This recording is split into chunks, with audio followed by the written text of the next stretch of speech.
Friends, যারা CGL 2025 appear করতে চলেছো তাদের জন্য সিজিএল 2024 থেকে নেওয়া এই প্রশ্নটির সমাধান কিন্তু অবশ্যই গুরুত্বপূর্ণ। দেখো প্রশ্নে কি বলা হয়েছে, AB is parallel to DC in trapezium ABCD. ABCD একটি ট্র্যাপিজিয়াম যেখানে এবির সঙ্গে ডিসি হচ্ছে প্যারালাল।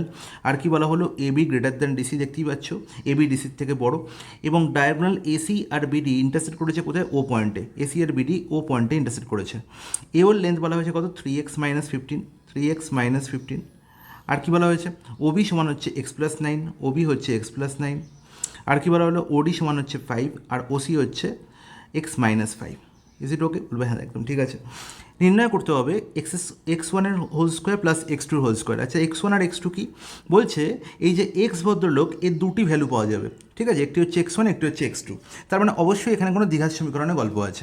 দেখো যারা এই ট্র্যাপিজিয়ামটা দেখে ভাবছো যে এখানে কী করতে হবে, তাদের জন্য বলবো যে তোমরা যদি এরকম একটা ট্র্যাপিজিয়াম দেখো এবং যেখানে এবি প্যারালাল ডিসি আর এসি আর বিডিকে যদি আমরা কানেক্ট করে দিই এবং তারা যদি ও পয়েন্টে ইন্টারসেক্ট করে, তাহলে জানবো যে এখানে এ ও বি আর ডি ও সি দুটো ট্রায়াঙ্গেল তৈরি হয় এবং যারা পরস্পর সিমিলার হয়। কারণ কি, এবি প্যারালাল ডিসি, তাহলে দেখো এই কোণটির সঙ্গে এই কোণটির সমান একান্তর কোণ বা অল্টারনেট অ্যাঙ্গেল। আবার সিমিলারলি এবি প্যারালাল ডিসি আবার কি বিডি ভেদক, তাহলে এই কোণটির সঙ্গে এই কোণটিও সমান একান্তর কোণ, সেম লজিকে।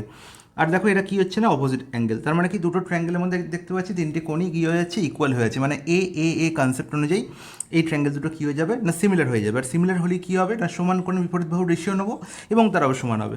তার মানে AO by CO is equal to BO by DO is equal to AB by DC.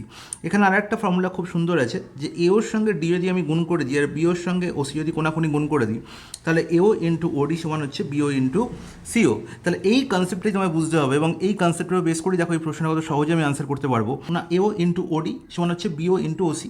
তাহলে এও ইন্টু ওডি মানে কী হবে না, 3x-15 ইন্টু কত না 5 ইজ ইকাল টু আমি বলতে পারি x-5 into x+9। It's not ইট, বলবে হ্যাঁ একদম ঠিক। তাহলে এখান থেকে দেখো 3 কমন নিলে আমি কি দেখতে পাচ্ছি, 3×5 = 15, তার মানে 15 into x-5 is equal two হচ্ছে x-5 ইন্টু x+9। তাহলে দেখো বোথ সাইড থেকে x-5 কী হয়ে যাচ্ছে, ক্যান্সেল আউট হয়ে যাচ্ছে। আচ্ছা এই ক্যান্সেল আউট করা মানে অ্যাকচুয়ালি কি, ক্যান্সেল আউট করা মানে আমি বলতে পারি যে x-5 হচ্ছে একটা ফ্যাক্টর এবং যার ভ্যালু আমি 0 করতে পারি, এবং সেখান থেকে আমি এক্সের ভ্যালু কী পেতে পারি, 5 পেতে পারি। তাহলে এটা হচ্ছে এক্সের একটা ভ্যালু যাকে আমি x1 বললাম, ঠিক আছে। আর কি বলতে পারি, x-5 যদি ক্যান্সেল আউট হয়ে যায় পড়ে থাকে কি না, x+9 ইজ ইকাল টু হচ্ছে কত, 15। আর সেখান থেকে আমরা বলতে পারি x ইজ ইকাল টু কত, 15 - 9 দ্যাট ইজ 6। তাহলে এটাই হচ্ছে কি x2 এর ভ্যালু। তাহলে এই হচ্ছে x2, এই হচ্ছে x1। তাহলে x1 স্কোয়ার আর x2 স্কোয়ার মানে কি 5 স্কোয়ার প্লাস 6 স্কোয়ার, আর 5 স্কোয়ার প্লাস 6 স্কোয়ার মানে কত, 61। অপশন বি হয়ে যাবে কারেক্ট আনসার।